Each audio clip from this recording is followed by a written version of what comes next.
My guest today is David Bray, the Federal Communications Commission's Chief Information Officer.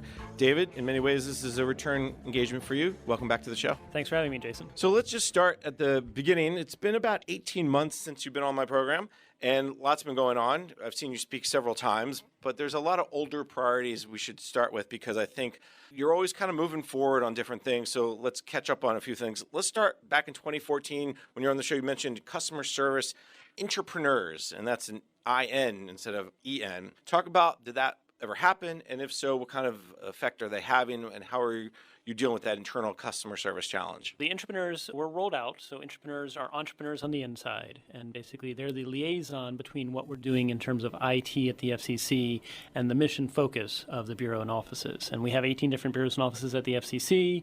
They each have different foci in terms of the mission priorities they're looking at, as well as just different cultures. And so we've been very successful with the bottom up to just get a better understanding of what is needed across the different efforts at the FCC. We've also embraced the concept of change agents. So beyond just the entrepreneurs serving as those sort of liaisons to what we're doing, there's the idea of change agents, which is really the idea that anybody can come and pitch an idea. It doesn't even have to be inside the IT team, although a lot of them are. And as a change agent, if you make a recommendation as to what we could do better, to serve the public better, to do IT better, I usually ask three questions, which is first, give me 3 reasons why we should do this. Then give me 3 reasons as to why we shouldn't or what would go wrong. And then after you give me those 3 reasons as to why we shouldn't do it or what would go wrong, give me 3 reasons to mitigate it. And if someone has a reason to do that and they have the actual sort of thought it through in terms of both why we should do it as well as what might be going wrong, then we run it as sort of a very small experiment. Usually it's a no more than 6 months experiment. And I'm sort of seeing my role as CIO as being sort of that internal venture capitalist. What kind of ideas have come? Give me an example or two. So probably the best example of what we've had with a change agent was we were looking at updating our 15-year-old consumer help desk. The site had been around for 15 years. You had to literally download one of 18 different PDFs, or the FCC would mail them to you. You'd fill them out, you'd send them back by postal mail, and then we'd scan them. And that's not how it should be nowadays.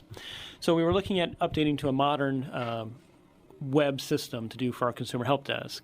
And the quotes we were getting both from existing government agencies that had done this as well as the private sector was anywhere between 3.2 million on up to do it on premise and anywhere between 18 and 24 months to get it done. One of our change agents here at the FCC said, well, wait, instead of doing it on premise, why don't we do it as a software as a service option? And so we looked at it and we actually decided to invest in a software as a service option. That meant instead of it being 3.2 million, it was only 450,000, so 1/6 the cost. And instead of taking 18 to 24 months, it was done in less than 6 months, so less than half the time, in fact, 1/3 the time. And what was even more impressive was about 6 months after we rolled it out, there was a Forbes article we didn't even know was coming that actually was an article in which the writer said how the FCC saved me $1,800.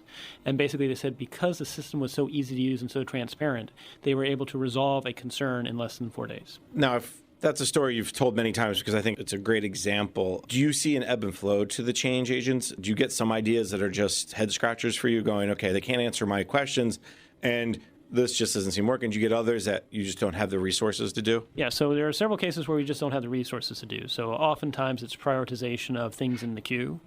Generally, if I ever get a head scratcher, I often say to them, well, let's work on this together. So I don't want them to just come and feel like, they haven't had all the answers yet. Usually where people and change agents hit the biggest barrier is they've got 3 great reasons why we should do something, but they don't have 3 reasons why we shouldn't. And I think that is like that second and third order thinking that's necessary. Or they've got 3 reasons where like, well, maybe this, maybe that, but it's not really fleshed out. And so that's where I'll say, well, let's revisit this. How about you go offline and we come back a week later and let's talk about who actually would be the reasons that we might want to, or who or what would be the reasons why we wouldn't want to do this. And then from that, how would we actually come up with a strategy? Would we involve them earlier? Would we involve them more often? When we're looking at the FCC website, of course, the website, we are doing a refresh on the content.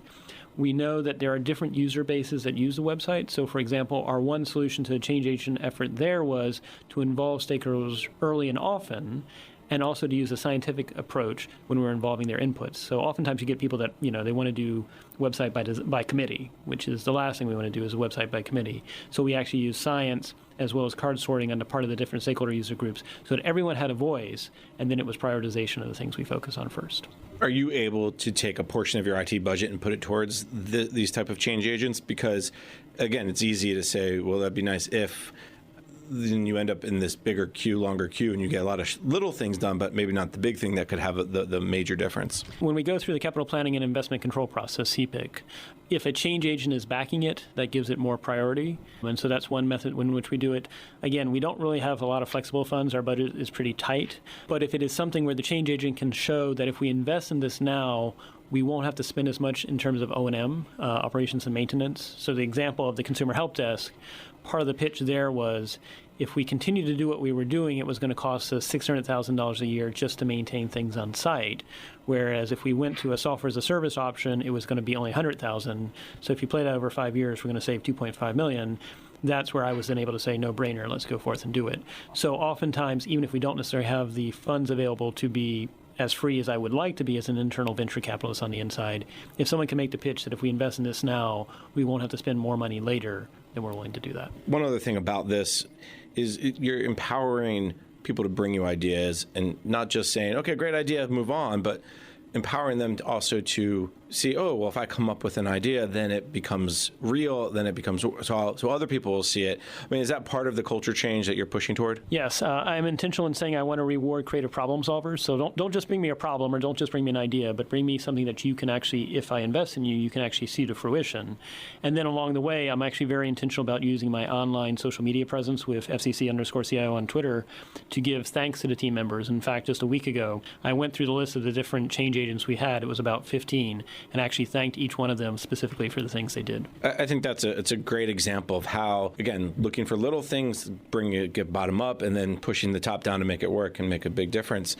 Let me shift to another older priority. At that time, it was you guys were just beta testing VDI, a virtual desktop interface.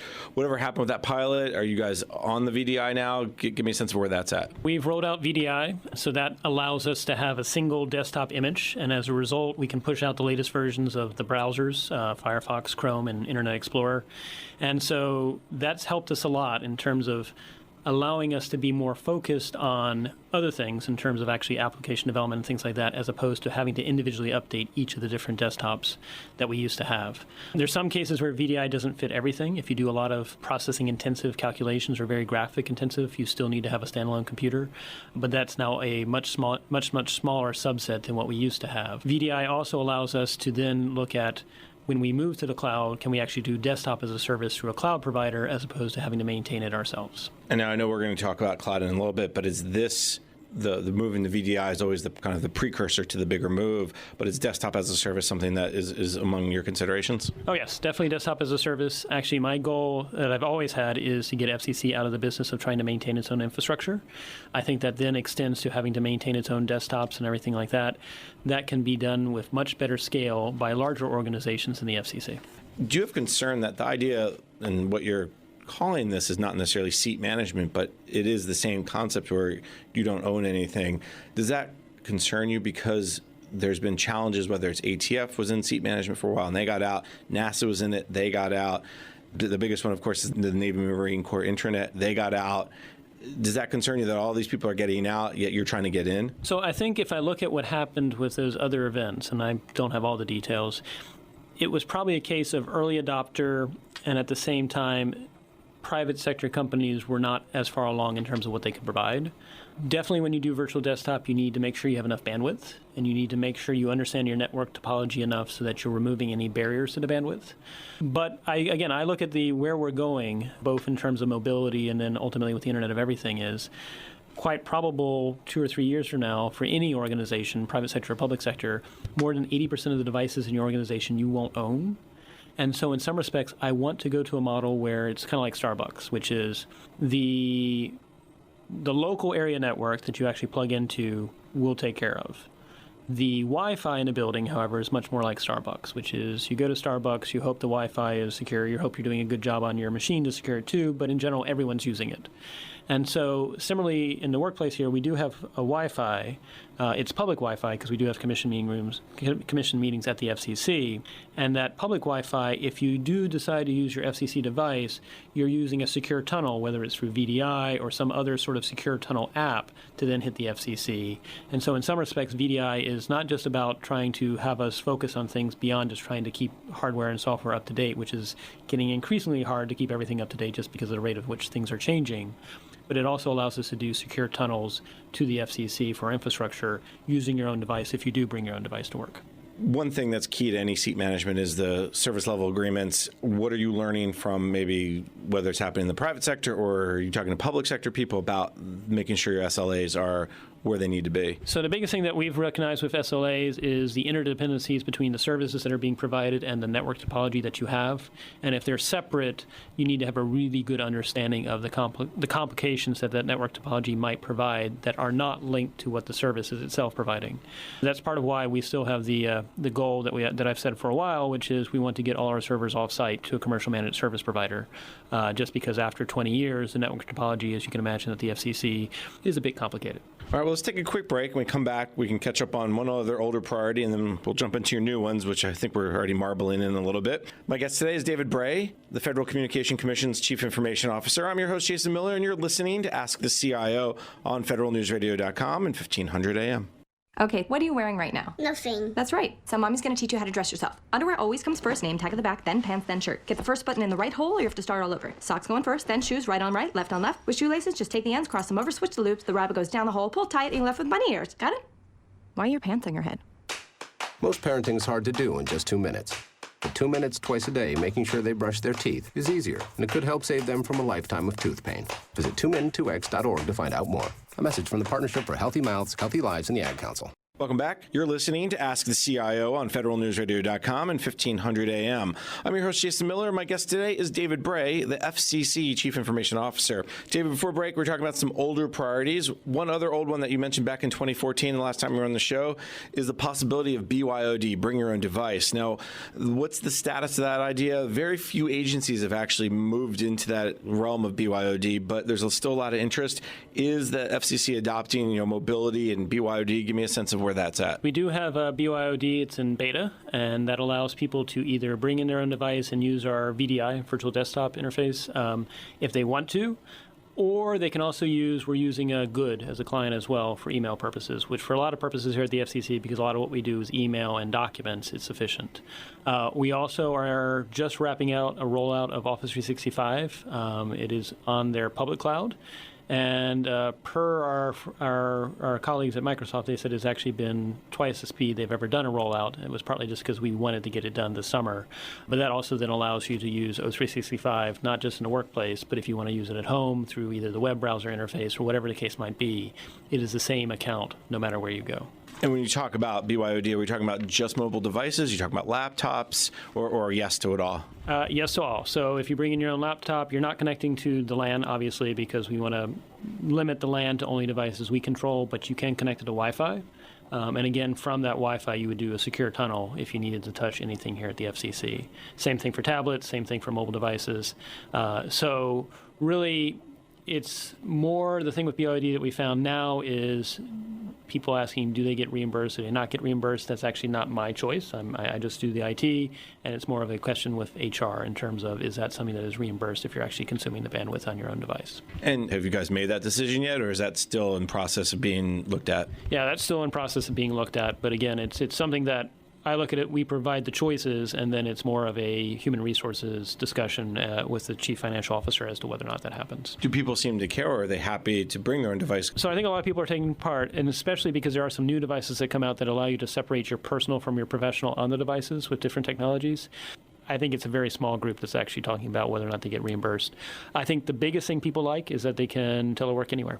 And that's the biggest gain. And so we have seen, especially in the last 6 months at the FCC, more and more supervisors, as long as they know what the employee is doing, also approving telework. Are you seeing a larger number of people coming in from outside and using the secure tunnel? And are you set up to handle all that? But we're looking at actually planning as if every day was a snowstorm. So that's where we want to go. Again, with a limited budget, we haven't been able to do it overnight. But what we plan to do over the next 4 to 5 months is basically upgrade our VDI infrastructure such that if every day was a snowstorm and if everyone was teleworking, we could still handle it. And when you do have a snowstorm, do you tell your provider, hey, expect more people? Well, yeah, so we would. The good thing is, again, we went to Office 365 in terms of the public cloud, so that's actually not on FCC's infrastructure at all. And, of course, Microsoft, we're like a drop in the bucket to them. So at least for email and for documents, we could, as of today, if there was a coup event or if everyone had to work from home for whatever reason, hurricane, Because they're actually on part of the public cloud for Microsoft, they could work anywhere, anytime, and there would actually be no degradation of service. Let me switch gears a little bit and talk about some new priorities. These were some old ones we talked about earlier. What are you hoping to get done over the next 6 or 9 months? I think continuing where we've already been, which is to basically get out of the business of trying to maintain our own infrastructure. There are some things that can go straight to the cloud, like our consumer help desk. We're looking at, for the next fiscal year 16, looking at all the different licensing applications that FCC runs. A lot of them are more than 10 years old. And looking for a cloud-based platform, and it may be one or two, because it may be that one platform doesn't fit everything, we'll see. But basically to move the business logic and processes present in those licensing systems to one or more software as a service or platform as a service options, as well as extract the data from those legacy systems so that you can go back and look at old licensing in that. Again, this is consistent with what we've already done with Office 365, which is our goal probably in 2 years. If I wanted to be ambitious, if I wanted to give us a grace period, I'd say in 3 years. But really, if I wanted to be ambitious, is that we are 100% public cloud. I recognize that this may not fit for every organization. Again, FCC is only 750 people, maybe another 500 contractors. And so at that size, it does not make sense for me to try and either stand up a private cloud or try to do something at a scale that I really can't do at 2,250 people. So licensing systems, we're also looking at tracking systems. FCC has a lot of different tracking systems as well. When we talked last time about 18 months ago, I said we had 207 systems. The good news is we've gotten that list down to now about 102 through a combination of both retiring some systems, moving some to the cloud in bulk, and also merging a few. I'd like to be able to say a year and a half, 2 years from now, that we're down to only 50 or 40 systems. The ultimate goal, really what I'm looking at is, just to give you a context, 200 servers, which we currently have still remaining at the FCC, over 390 different applications, and that's software applications that may be running on those servers. Most of them are not ones we wrote, fortunately, but some of them are. And the average age of 10 years. So that's 200 times 390 times 10. You get to about 790,000 units of what I call entropy. That's just not scalable for the world we're going into. And so really what I want to get to instead is having one common way of logging into public cloud systems using your HSPD-12 badge as a second form of authentication, in addition to username and password. At most 8 different platforms. So obviously Office 365 is one we've already done. We've looked at Zendesk. That's what we're doing for our consumer help desk. There's probably going to be another, at most, 5 or 6. So that would get it to 8. And of course, then I'm counting that those public cloud providers are going to keep their software up to date because they obviously have many more customers than we do, and equally keep their cybersecurity up to date too. So that's really just 8 units of entropy as opposed to almost 800,000 units of entropy. And that's rough, that's math, it's not precise, but what that shows is we're trying to simplify and defragment the complexity that basically grew up over the last 20 years. A lot to go over there. Let me take a step back. When you talk about 8 different platforms, we're talking about not necessarily 8 networks, and we're not necessarily talking about 8 servers. You're talking about what platform is the licensing system on or the tracking system. And right now there's multiple variations. There's multiple, you may have a Unix, a Linux, and a Windows, and they don't necessarily talk well. Do I have that right in terms of the way you're describing this? Right. So it's both in terms of collapsing the amount of software and hardware platforms, but in some respects it's even just abstracting it in the sense that I'm going to a commercial vendor that will maintain it. And so I don't care what servers or hardware or software they're doing. It's just what do they present me to then replicate the business logic that I need to in there. And then there's also the speed advantage. I think what the cloud really gets people, because I think sometimes people think the cloud is cheaper, and sometimes it is, but a lot of times it's not. But really what the cloud gets me is if tomorrow either the Congress or the administration says there needs to be a change in how FCC does X, licensing or whatever it might be.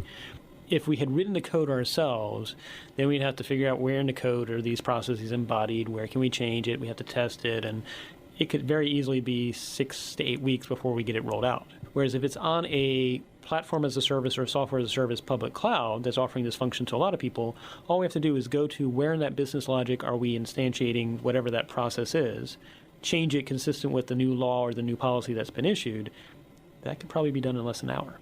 And so instead of taking 6 to 8 weeks and spending the amount of money to change something in 6 to 8 weeks, it's about the speed of getting it done in an hour or two. The public cloud, when you mention it, it's interesting because very few CIOs will say, I'm going to go only to the public cloud. Mostly I hear hybrid, mostly I hear private, whereas someone described it as it's a public cloud in a private area. So meaning that Microsoft or Google or Amazon or whomever is kind of walls it off. Why are you confident in the public cloud the way you describe it versus these other descriptions of hybrid or public-private mixture? So I think it just goes back to, again, we're small and we have a limited budget, so I can't quite afford private cloud. And it would not make sense that I try to apply all my resources to that, given that at most, again, my IT staff is, if you include contractors, government-wise it's 50 people, contractors about 325. So security-wise, we probably have 30, 35 people. But even then, 30 to 35 people doing cybersecurity, while that's great for an agency of our size, that's more than, that's a lot. That's still not the same in terms of what an enterprise software as a service, platform as a service person has. They probably have hundreds. And they, again, the incentive model for a public cloud is you want to make sure everything is secure. You want to make sure that you have trust in terms of what your customers are receiving and doing. And so it aligns perfectly in that they're going to do everything they can to make sure it is secure, to make sure it is up to date. And I like that. And so as a result, because I'm small, why not sort of take the advantage of the economy of scale that I can get by working with them? Do you feel like the FCC also has a benefit that you're not holding as much sensitive or classified data as, and you can pick your agency, Justice, Treasury, DHS, whomever? I guess. I mean, we do have that advantage, but I would say that probably every organization has things they probably don't want to have go out. And it's even then just a perception. So even if the data itself is not highly sensitive, just a perception that something went out can also be challenging. I would look at, in the case of CIA going with AWS, I mean, clearly they're willing to actually go to a cloud. It's not a public cloud, but they're willing to go to cloud technology. I would just say, if done right, with the right protocols in place, the right encryption, I do feel like public cloud has a lot of advantage. Again, make sure you pick a big player, and make sure you pick a big player that has something on the line in which they are going to invest the appropriate resources to focus on making sure the cloud is both scalable but also resilient and is up as much as possible. Good advice. A lot of CIOs, I think, are paying attention. Let's take a quick break. When we come back, we'll jump into some other priorities. My guest today is David Bray, the Federal Communications Commission's Chief Information Officer. I'm your host, Jason Miller, and you're listening to Ask the CIO on federalnewsradio.com and 1500 AM. Welcome back. You're listening to Ask the CIO on federalnewsradio.com and 1500 AM. I'm your host, Jason Miller. My guest today is David Bray, the Federal Communications Commission's Chief Information Officer. We're talking a lot about public, private, hybrid clouds. How do you rationalize the fact that, yes, Amazon or Google or IBM or whomever have a profit motive around security, but they also, you're not that big. You're not going to spend a ton of money with them. They still may say, not that they're going to do bad with security, but how are you assured that your data will be protected at the way it needs to be protected? First part is you need to have standards, and so some of that's coming from FedRAMP, and that sort of sets the first baseline for what's needed. And then you need to look at what additional protections you might need based on the sensitivity of the data, and that then you would apply the appropriate NIST 853, Rev 4, whatever else needs to be put on it.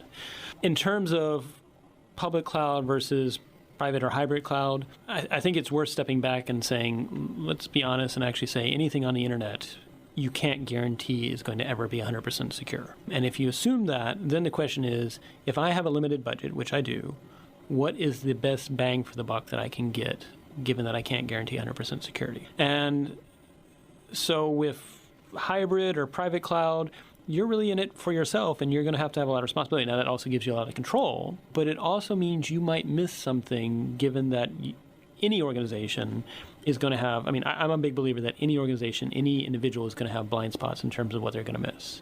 The advantage of going with a very large organization, the economy of scale, aside from the fact that they can spend much more on security than I can because of their size, is they probably also have a diversity of thought. They're probably running red teams and red teams on their red teams to see if they can actually penetrate what they've already produced. And I'm sure there's going to be a case where public cloud or private or hybrid cloud, yes, it's penetrable, and yes, mistakes are going to be made. What I'm much more interested in is a public cloud provider, if they're large, has every incentive to avoid the appearance of a breach, and whether it's from a small organization like us or an even larger one.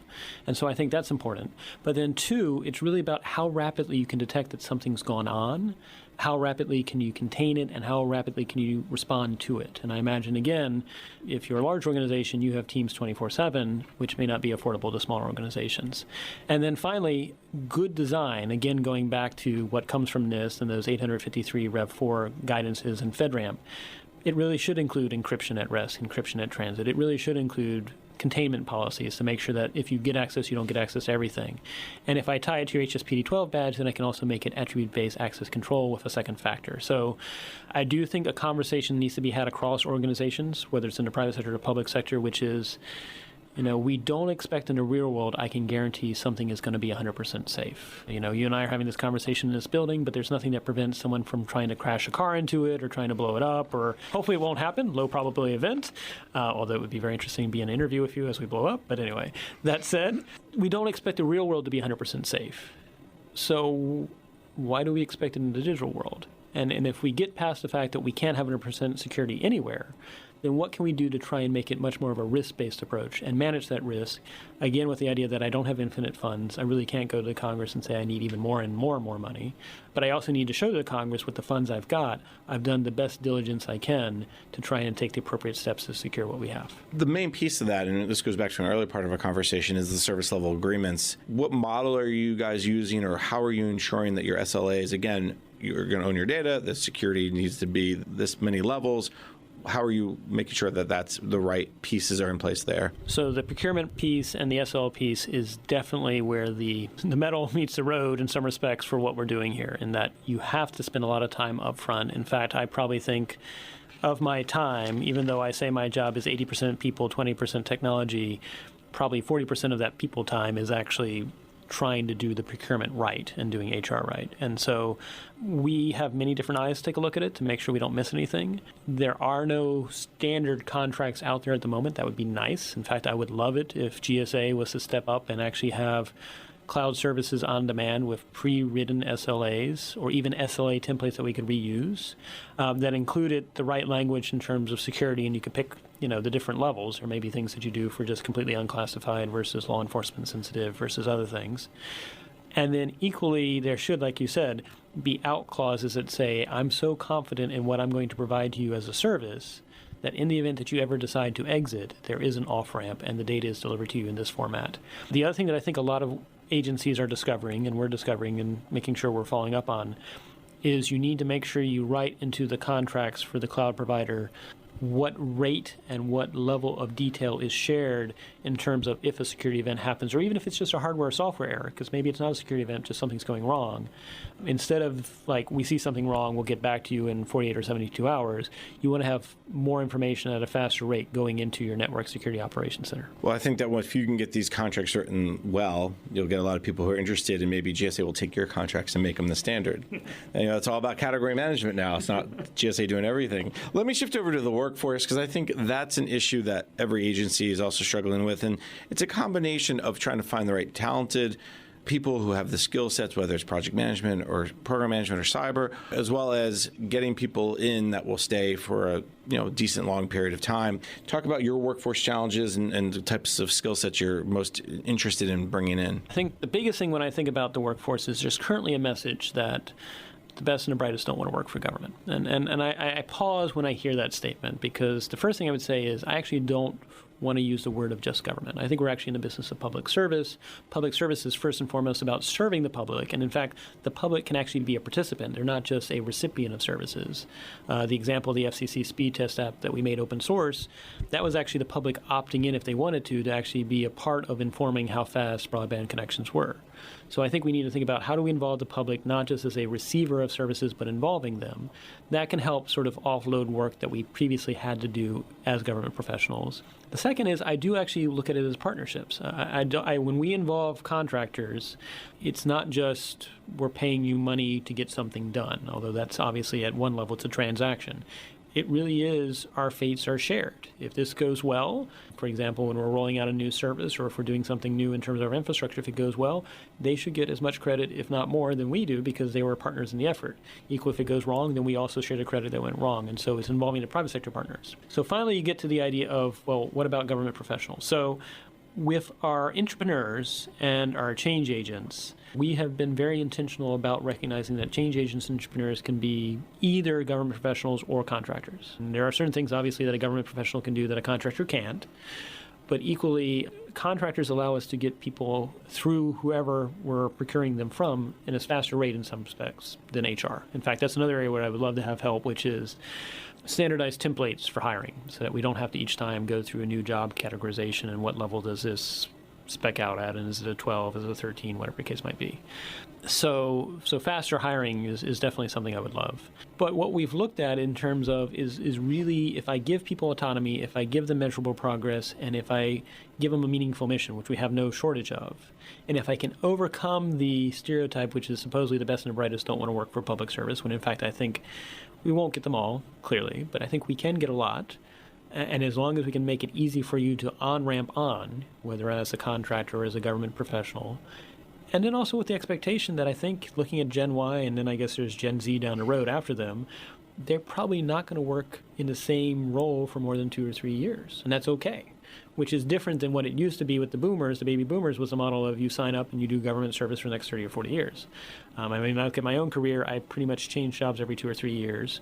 I've done private sector, I've done nonprofits. I have no idea what I'll do next. In fact, right now I'm still at the FCC, but wherever in my mind, where the biggest need is where I'll go, that will help address it. But I do think we right now don't have people standing up and saying, it's not about government, it's about public service first and foremost. And then two, it is actually a noble calling.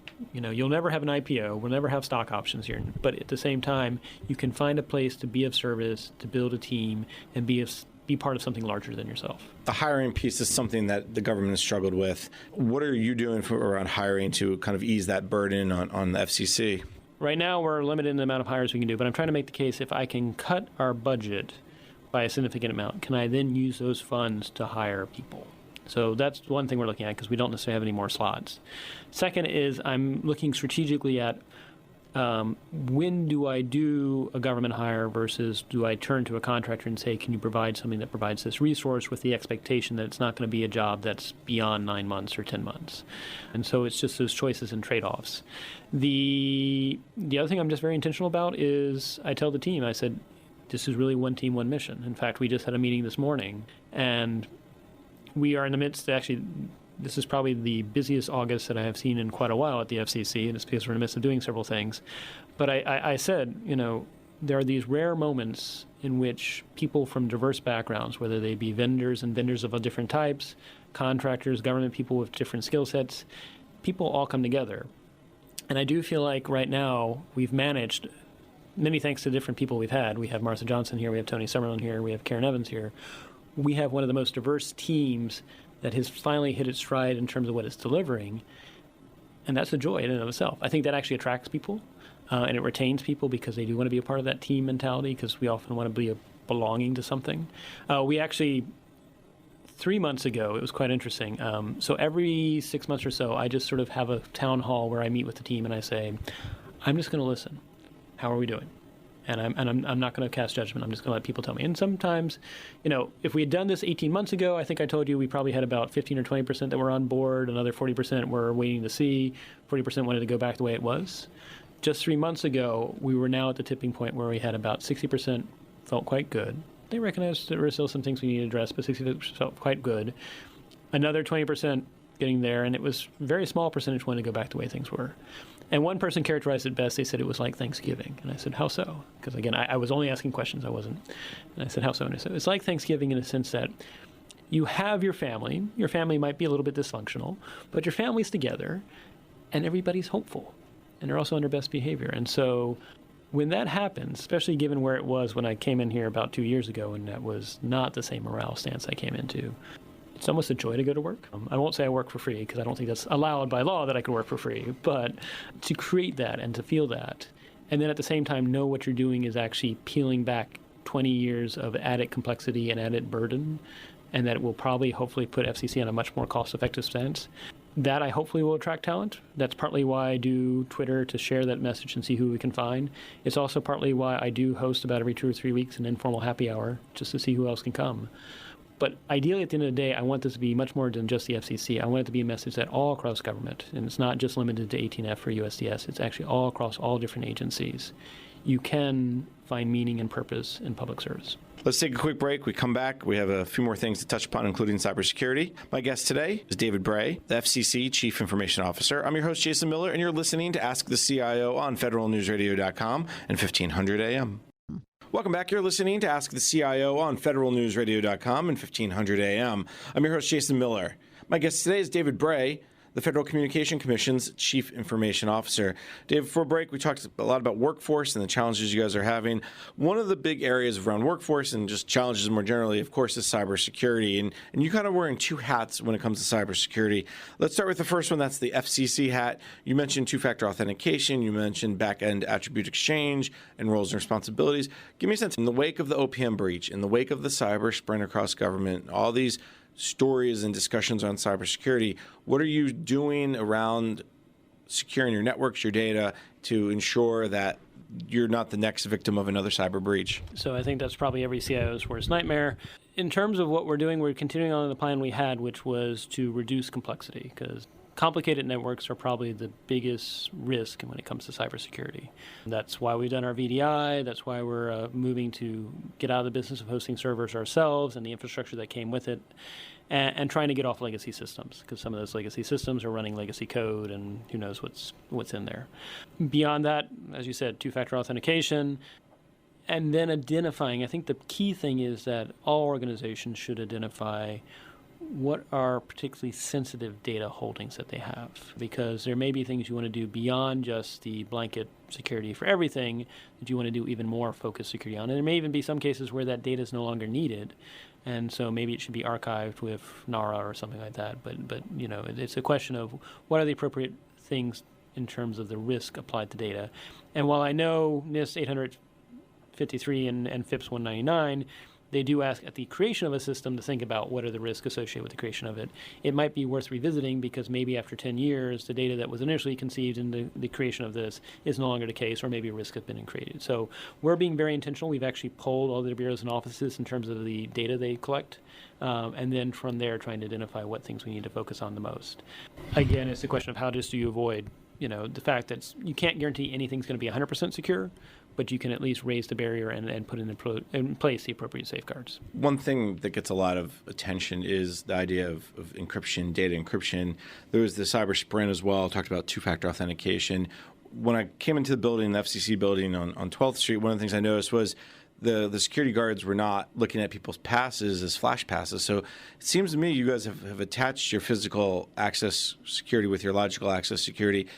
Are you there with your HSPD-12, at least for the getting onto the network, getting into the building piece? Getting into the building, yes. We actually are currently in beta for the rest of our systems. And so that is linked to simplifying our networks that we need to do. And so once we complete the move of our servers to a commercial managed provider, then that will allow us to complete the beta that we're doing for HSPD-12. So it'll actually be tied to that. And currently right now, is there concern in the post-cyber sprint world that you need a second factor somehow, whether it's not the HSPD-12 card, but have you done something to say, okay, how can we upgrade our security? And I know there's some sensitivities, so maybe at a high level. Right. So we've been using a second factor, not just HSPD-12, but whether it be RSA tokens or things like that, so you can have a one-time password.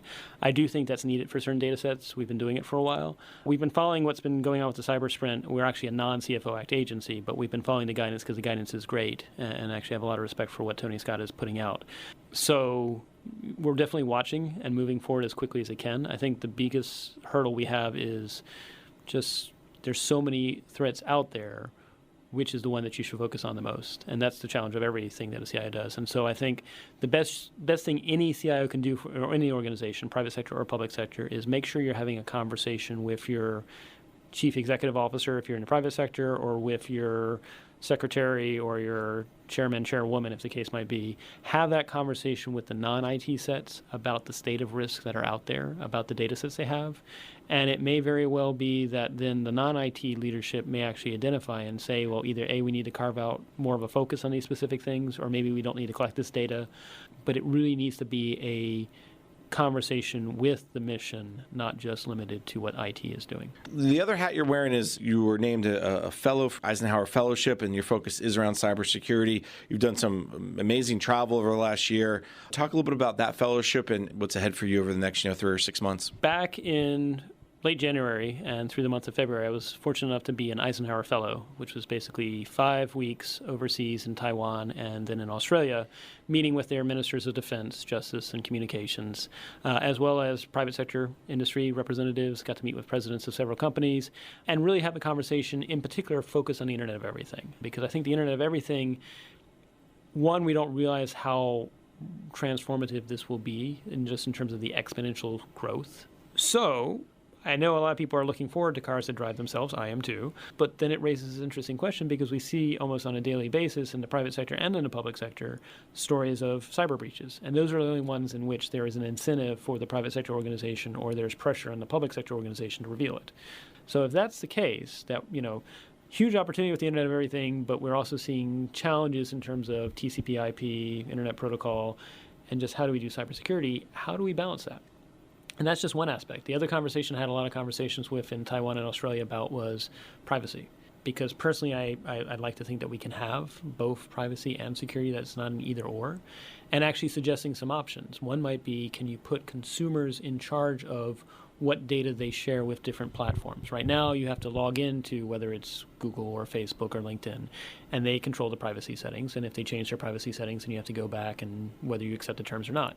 But what if instead you had an open source agent on your behalf? The code was open source, so you can make sure those back doors, and you express your preferences much more like a conversation like we're having here. So someone might say, would you be willing to share your data with company X in the event of a health emergency? And you might say yes or no. Would you be willing to share it in a car crash? Yes or no? And so you're making choices based in context, because I think a lot of privacy is not 1 or 0. It's not yes or no. A lot of it is in the context of something happening. And that's interesting because the Internet of Everything allows you to actually have better understanding of the context. Fascinating stuff. I know we could talk longer, but unfortunately we are out of time. My guest today has been David Bray, Federal Communication Commission's Chief Information Officer. I'm your host, Jason Miller, and you've been listening to Ask the CIO on federalnewsradio.com and 1500 AM. David, thank you so much for taking the time to join us, and you will continue the conversation on August 26th at 2 p.m. when you join us for an online chat on federalnewsradio.com. Thank you for today, and thank you for the online chat. Thanks for having me, Jason, and look forward to August the 26th.